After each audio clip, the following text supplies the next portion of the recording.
C'est parti.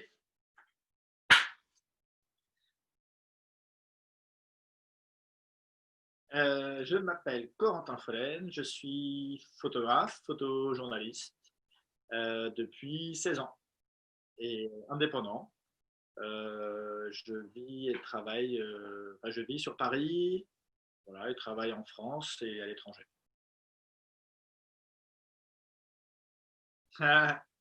Euh, bon, tu parles de mon oncle, j'imagine. Alors, hop, mon oncle va bien. Il va bien, il gueule toujours autant. Non, il va bien. Le livre est sorti en septembre. Voilà, bon, juste avant le deuxième confinement. Euh, je retourne le voir de temps en temps en Normandie et ça se passe très bien. Écoute. Voilà. Et j'aime bien passer du temps avec mon oncle. C'est toujours plein d'expériences partagées. Euh, on parle de tout, politique, la vie, les sciences. Il m'explique plein de choses, je lui explique d'autres choses. Donc voilà, c'est à chaque fois. Et puis parfois, il a des fulgurances et je suis là pour les photographier quand elles sont là.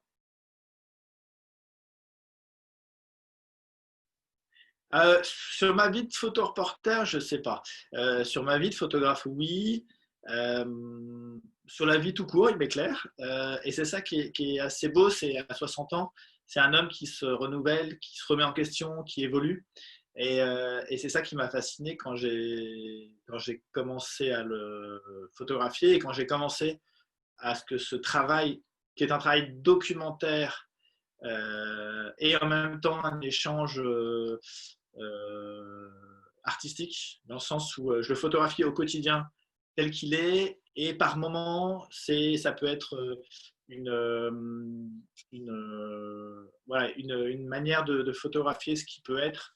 On a une sorte de complicité qui se met en place. C'est pas de la mise en scène, mais c'est plutôt une tentative de raconter ce qu'il est au fond de lui-même ou ses idées. Voilà, c'est une manière aussi de raconter par des moments où justement on va se balader au cimetière et je le photographie voilà, dans les allées du cimetière. Et puisque là, à ce moment-là, il y a une image qui peut entrer en résonance, qui peut faire sens.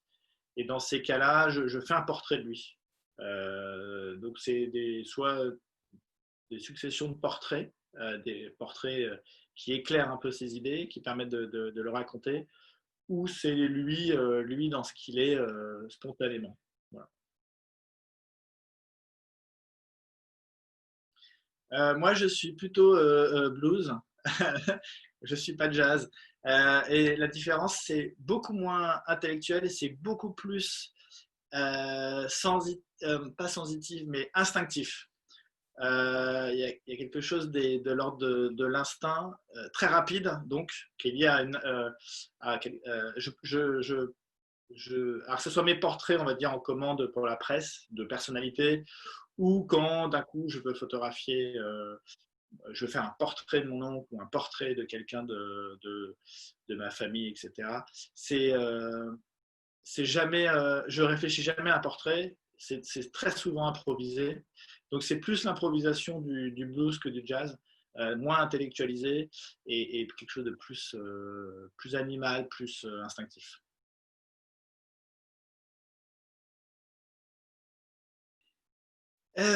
C'est toujours, toujours compliqué de raconter parfois une image extraite d'un reportage, parce que finalement, une image, c'est une fraction de seconde parmi toute une séquence. Et, euh, et, on, et on ne se rend pas forcément compte parfois de la force d'une image, parce qu'on est sur le terrain, on est complètement pris par et l'émotion visuelle, sensitive, et en même temps, au moment où j'ai photographié cette scène, j'ai senti que ça fonctionnait. Il y avait ce groupe d'hommes qui se réchauffaient autour du bois avec cette lumière chaude. Il y avait les halos des cars de policiers, des gendarmes et de CRS qui étaient bleus, très froids. Il y avait ces pylônes, il y avait cette fumée. Donc, je sentais qu'il y avait une ambiance particulière et j'étais effectivement en train quand même de chercher le meilleur cadre. C'est pas tant une situation qui est saisie à un instant T, c'est vraiment une ambiance qui est résumée dans toute cette image qui fait vraiment référence à la situation. C'était le chaos, il y avait une espèce de magma de vie. C'était calme, hein, il n'y avait pas du tout de violence ou quoi que ce soit. C'était 1 à 2 heures avant vraiment l'évacuation du camp, c'est-à-dire que avant que les réfugiés montent dans les cars. Et donc, les migrants étaient déjà en train de plier leurs tentes, de prendre leurs affaires. Certains avaient déjà quitté la zone en tant que telle, ils s'étaient regroupés. Donc, c'était un peu un moment d'effervescence. Oui, oui, complètement. Moi, je fais souvent une comparaison quand je raconte comment est-ce que je photographie. Euh, En fait, j'ai l'impression d'être un metteur en scène d'une pièce de théâtre ou d'une scène de film. Et je passe mon temps à organiser ce chaos. Alors là, on parle du chaos d'une scène, de n'importe quelle scène, hein, pas forcément la photo dont on parlait. Mais ce que je veux dire, c'est quand on veut photographier un point de vue, potentiellement, il y a des millions de possibilités de photographier en fonction de la manière dont on se place, dont on bouge, dont on se met en hauteur, on se met dans l'angle de l'appareil photo. Il y a une possibilité de millions d'images et la grande difficulté, c'est d'avoir un point de vue. Quel point de vue prendre, qu'est-ce qu'on donne à voir et qu'est-ce qu'on cherche à montrer. Alors parfois, on a une idée en tête et on essaye de trouver le point de vue qui va permettre d'accentuer ou de jouer sur le regard, sur une émotion, etc. Sur un rapprochement, la juste position des plans. Et c'est en ça que parfois, moi, je réfléchis énormément, quelle que soit la scène, je réfléchis énormément au cadre, à la disposition des plans, des personnages. Alors, évidemment, j'interviens jamais. Je ne dis jamais à une personne, mettez-vous là, ce que ferait un metteur en scène. Mais je suis un peu un metteur en scène frustré qui essaye, en se déplaçant, de faire bouger les différents. Voilà, et là, je m'embrouille. Mais l'idée, c'est d'arriver à une homogénéité, une image qui serait la plus parlante, la plus évidente, pas évidente, qui prend sens en fait. Mais ça, je l'ai dit au début. Donc là, tu pourras couper. Oui, sans cesse, je pense au cadre, je me déplace. Il faut tenter d'anticiper, anticiper le mouvement, anticiper une scène qui pourrait arriver, anticiper une image qui ferait sens. C'est à la fois un travail de patience. Il faut être capable d'attendre que l'image fasse sens. Et en même temps, c'est un travail d'impatience, car il faut aller chercher cette image, il faut aller chercher une scène, une situation, un plan qu'on n'appréhende pas au premier abord.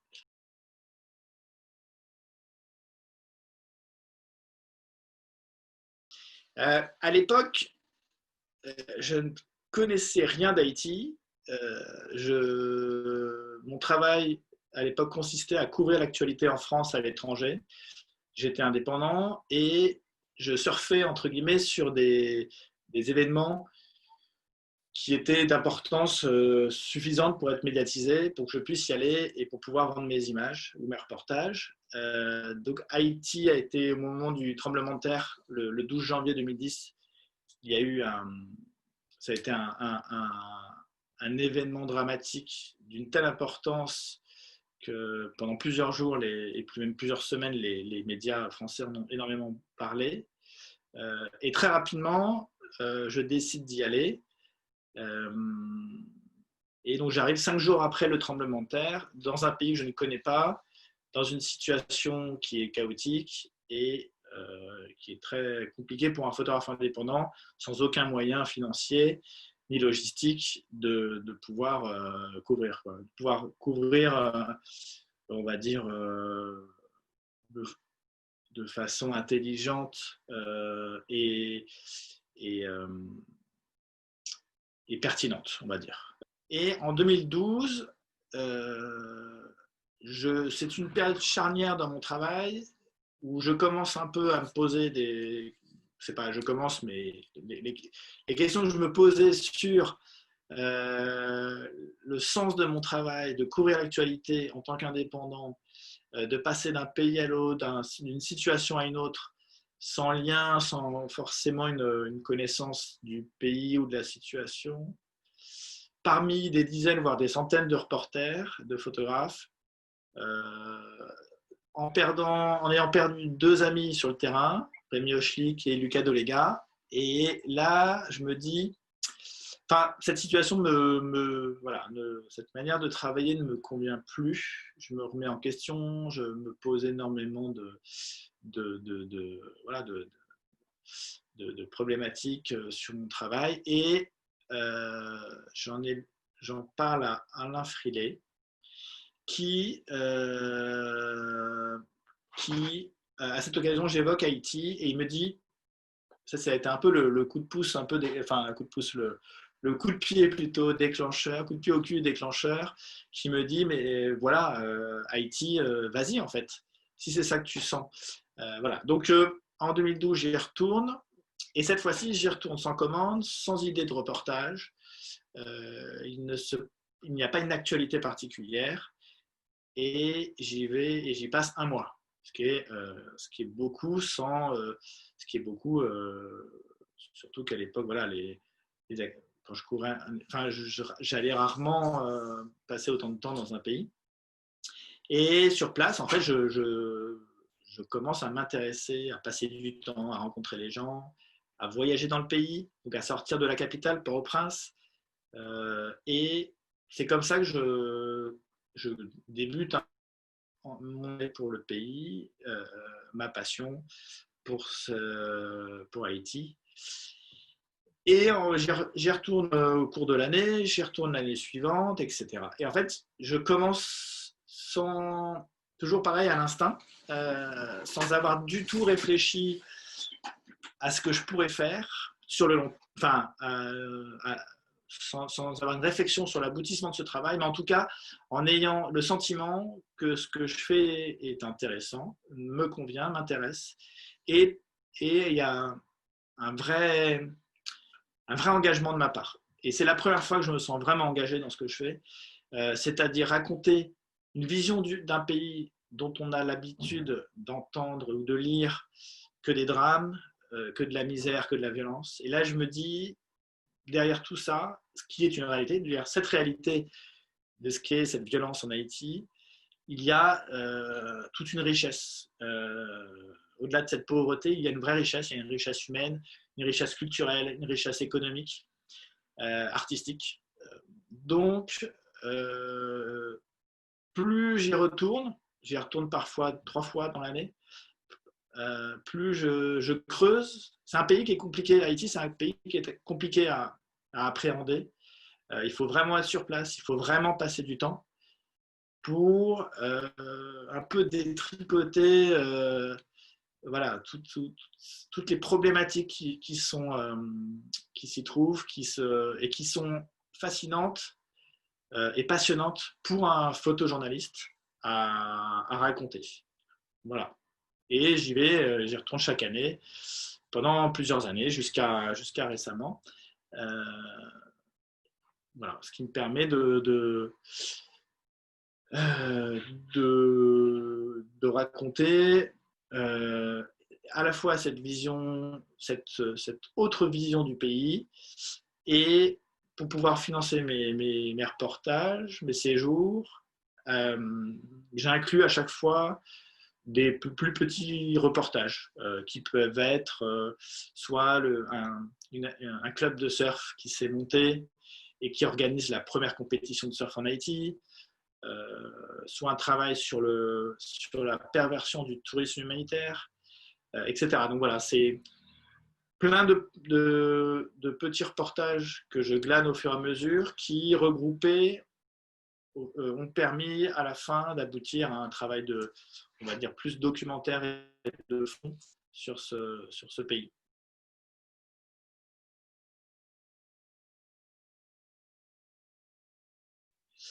Oui, ça c'est le premier sujet que j'ai fait. C'est le premier travail, on va dire, qui est c'est le premier travail engagé, où je vraiment, pour moi, engagé par rapport à Haïti, engagé par rapport à tout ce que j'avais pu faire auparavant.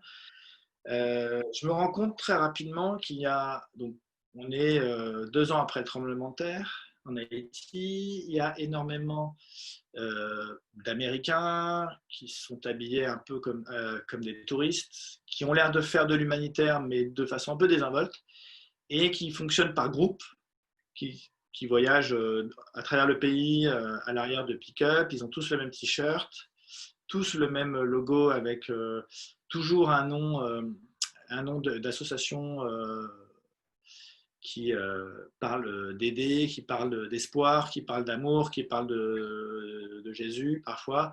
Et je me dis, mais quels sont tous ces... Enfin, je me dis, c'est assez sidérant le nombre Il y a énormément d'associations et d'ONG en Haïti, mais j'ai l'impression qu'eux ne font pas le même travail. Ils n'ont pas l'air d'être aussi sérieuses que les grosses qu'on connaît, comme MSF ou la Croix-Rouge. Et je les contacte, je suis en contact à un certain nombre, et je décide de passer une semaine avec eux, avec un groupe que je suis. Et je me rends compte que derrière toutes ces dizaines, voire centaines de petites ONG, qui sont toutes américaines, qui sont toutes liées à une église évangélique aux États-Unis, elles, euh, elles organisent en Haïti des séjours d'une semaine, parfois deux, de volontaires américains qui ne sont pas du tout des professionnels de l'humanitaire et qui payent pour venir, ils payent leur billet, ils payent même parfois un, une formule, et ils viennent en fait faire de l'humanitaire un peu soit à la carte, soit dans un parcours préétabli.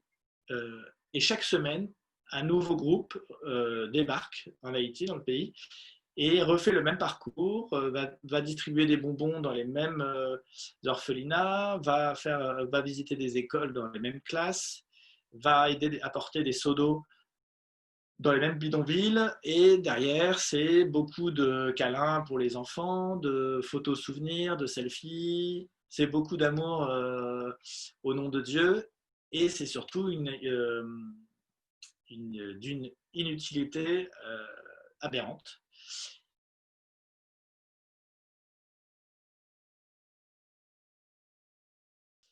Oui, oui, cette image, elle est assez dingue, et c'est une de mes préférées dans le sens où c'est une de celles qui résume au mieux euh, l'absurdité de ces groupes, de ces groupes d'humanitaires, l'inutilité et la manière dont en fait les rôles sont totalement inversés. Dans cette image, ce sont ces trois grands dadais blancs adultes qui s'amusent à faire des bulles, et cette petite fille haïtienne noire qui vit dans un pays, qui vit dans un orphelinat, euh, sort dans la cour et débarque et les regarde de façon complètement hallucinée. Et je trouve que cette manière d'inverser mélange à la perfection un humour caustique et une critique quand même acerbe de leur rôle en fait. Et cette photo, je l'ai un petit peu anticipée dans le sens où j'ai vu ces Américains en train de déballer. Il y avait des coloriages, il y avait des jeux. Et quand je les ai vus, ces trois personnes préparer les, les bulles de savon, je me suis dit que ça devenait intéressant, mais donc ils commençaient à faire à souffler les bulles, etc. Mais ils étaient tous seuls. Donc on voyait le ridicule de la chose, mais il manquait encore le sens. Il manquait encore le sens et il manquait un vrai point de vue. Et ce point de vue, il est arrivé avec cette petite fille qui est sortie d'un coup. Que je ne m'y attendais pas, mais j'attendais. J'attendais quelque chose. Et ça, c'est vraiment à la fois la frustration de la photographie et la fascination que j'ai pour ce métier et ce médium. C'est la manière dont parfois on est dans l'attente de quelque chose, on ne sait pas quoi, parce que je ne me suis pas dit, tiens, quelqu'un va forcément sortir. Je ne savais pas en fait qui était à l'intérieur. Il y avait beaucoup d'enfants qui étaient à l'extérieur. En fait, j'espérais plutôt que les enfants qui étaient dans la cour autour se rejoignent ces trois adultes. Et finalement, cette petite fille est sortie et j'ai saisi ce moment où elle est saisie aussi d'interrogation. Et je trouve que c'est aussi cette magie de l'image, c'est qu'on ne peut pas la créer, on doit l'anticiper. Voilà, on doit anticiper cette magie.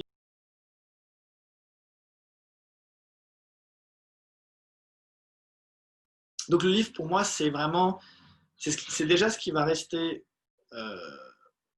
dans le travail d'un photographe, au-delà de ce qu'on peut avoir en mémoire. C'est ce qui est pour moi le plus fort et le plus beau, on va dire, enfin pas le plus beau, mais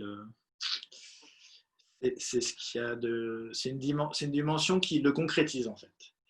Euh, et ce qui est assez formidable, c'est que réaliser un livre, ça permet aussi de relancer l'intérêt pour le sujet.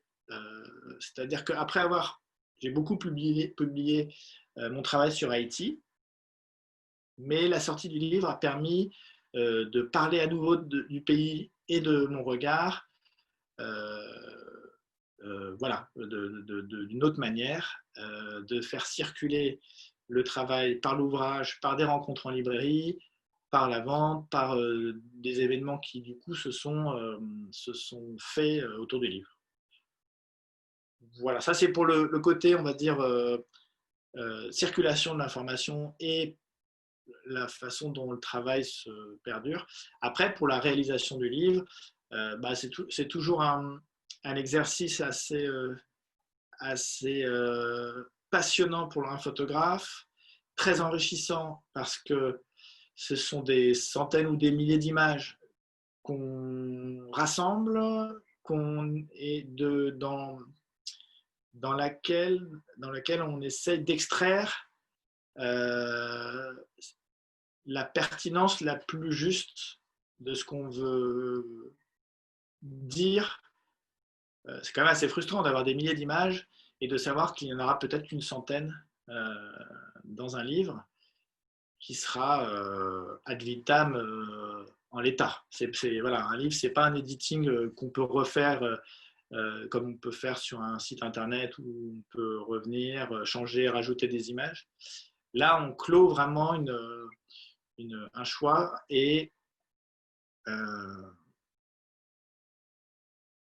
pour moi, c'était aussi une manière peut-être de passer, non pas à autre chose, parce que Haïti, après, j'ai continué à travailler sur toujours, et je continue d'avoir des projets dans ce pays, mais c'était une manière de clôturer tout un travail et toute une vision de ce pays et voilà, de le rendre un peu éternel en fait.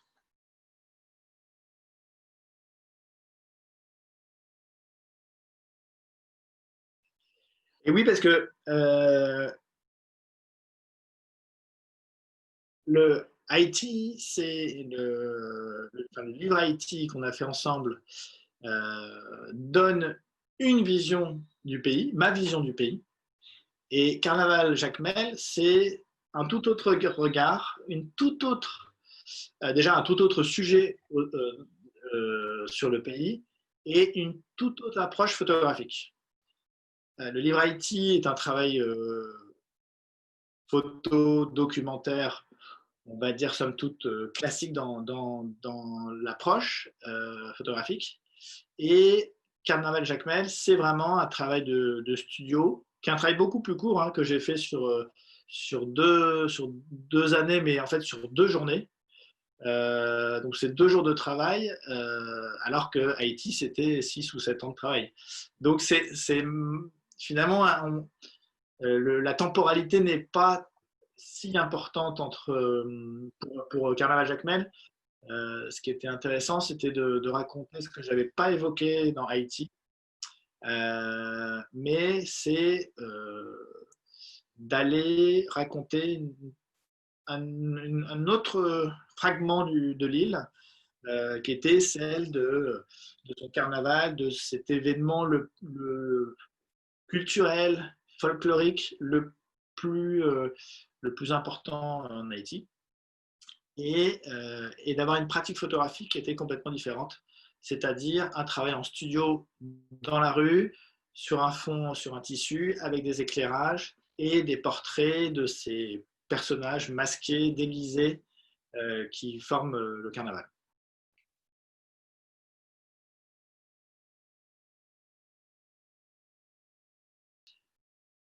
Ça, c'est le problème de la schizophrénie, hein. C'est terrible. euh, oui, je crois que moi qui me destinais à être photojournaliste pur et dur, à couvrir l'actualité, à courir sur les conflits, passer d'un événement à un autre, en fait, mon travail a sans cesse évolué. Et je pense qu'il évolue encore, et j'espère, et il évoluera encore. Et ça va un peu avec mon caractère, je pense, un peu tout feu, tout flamme. Et tout feu, tout flamme, qui travaille beaucoup à l'instinct, au coup de cœur, pas du tout à la réflexion sur le très long terme, avec une idée ou une vision de ce que pourrait être mon travail, mais plutôt ce côté un peu passionné et prêt à m'enflammer sur un sujet, un pays, une histoire, des gens, euh, avec aussi cette volonté, déjà cette volonté de me dire qu'il est possible de raconter de plein de manières. Et c'est ça qui est riche avec la photographie, c'est que l'outil photographique, qui est toujours le même, permet de décliner, de raconter de plusieurs manières possibles, avec plusieurs regards, euh, plusieurs, plusieurs formats, plusieurs conceptualisations. On peut raconter effectivement, Carnaval, c'est une série de portraits. Haïti, c'est un travail purement documentaire en couleur. Mon oncle, c'est le portrait, c'est un travail à la fois documentaire et portrait en noir et blanc d'un seul personnage sur une quinzaine d'années. Donc, c'est ça qui est. Enfin, moi, j'ai du mal à me contenter d'une seule façon de faire, d'une seule vision. Je trouve que le monde est extrêmement riche et je comprends tout à fait qu'il y ait des photographes qui, et c'est même plutôt admiratif, qui restent sur la même ligne, le même thème, le même sujet, la même façon la même vision, en fait, le même regard sur les choses. Et moi, j'aime bien toucher à tout. Et surtout, je pense que aussi, je suis quelqu'un qui m'ennuie très vite. Et je m'ennuie de ce que je fais. Et ça, assez catastrophique parce que, alors c'est à la fois un vrai moteur parce que je ne me contente pas de faire ce que je sais faire. Il faut très vite que je rebondisse, que je cherche d'autres idées, que je cherche d'autres manières de photographier, etc. Donc c'est un vrai moteur et c'est un vrai enrichissement personnel. Le risque, ça serait d'aller de faire un peu de tout et donc n'aboutir à rien. J'espère avoir l'impression de réussir quand même à aboutir à des choses concrètes. Mais pour l'instant, ça me plaît. Alors, peut-être qu'un jour, j'aurai envie de rester sur une seule manière de photographier. Mais en fait, dès que je découvre, euh, dès que je découvre par exemple, j'avais commencé, donc je disais, alors pareil, quand je parle d'un truc à un autre. J'avais commencé par mon travail, il est beaucoup lié au début à l'actualité. Après, il a été plus lié à un travail de reportage. Et puis, j'ai découvert le portrait et je m'y suis lancé un peu, ce qui fait à fond et notamment dans la presse, qui fait que maintenant, je me suis un peu spécialisé comme portraitiste et qui me plaît, mais ça ne m'empêche pas de continuer de couvrir l'actualité, ça ne m'empêche pas de vouloir continuer à travailler sous des formes plus documentaires, plus classiques, ou parfois d'avoir aussi une pratique qui est plus artistique que j'ai pu avoir avec le duo que j'avais fait Epectase avec Jérôme Clément-Vils. En fait, c'est vraiment à l'envie, à l'instinct. Voilà.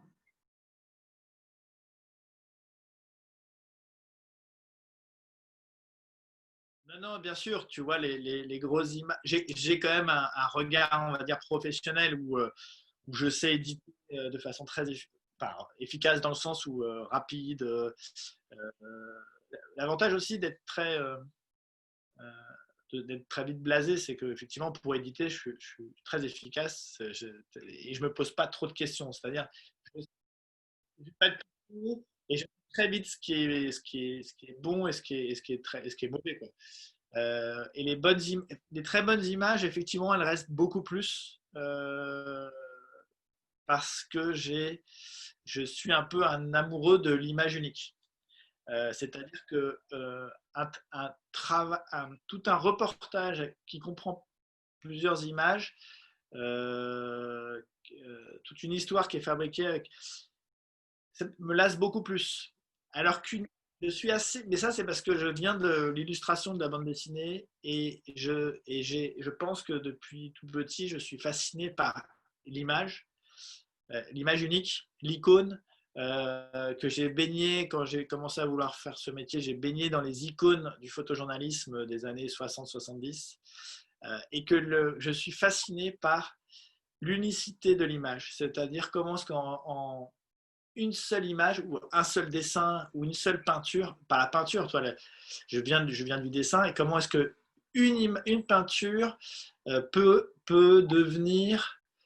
résumer une palette énorme de sens, d'émotions, et comment est-ce qu'une image rentre dans l'histoire, rentre dans l'inconscient ou le conscient collectif, et comment est-ce qu'une image peut fasciner. Et donc, paradoxalement, je travaille de plus en plus des récits sur des récits de plusieurs images ou des récits sur le temps. Mais effectivement, l'image unique me fascine toujours autant et je m'en lasse peut-être moins. J'espère que tu as filmé ça parce que c'était quand même la chose la plus clairvoyante que j'ai pu dire.